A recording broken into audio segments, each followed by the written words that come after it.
Fast food বিক্রি করার trolley কাজ শেষ। এখন শুধু রং করা বাকি আর গ্লাস লাগা বাকি।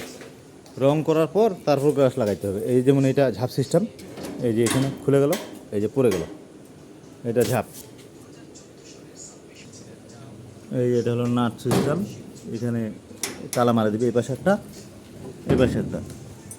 এই ঝাপের দুই পাশে দুটা তালা মারা দিবে, সবগুলাই সেম সিস্টেম। এই যে পাল্লা সিস্টেম, ওই যে উপরে ছাদ রাউন্ড, এই যে কোনাটা গোল করা আছে যেন মাথায় না লাগে।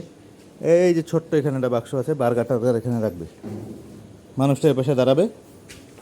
এই যে বার্গারের জন্য এইটা মালগুলো বানায় এখানে রাখবে। এটা এ পাশে তো গ্লাস থাকবেই, গ্লাস টুলাসগুলো রাখার জন্য, প্লেট মিলেট। মোটামুটি আপনার ক্লিয়ার। এখন শুধু রঙের অপেক্ষা। ধন্যবাদ আমাদের সাথে থাকার জন্য।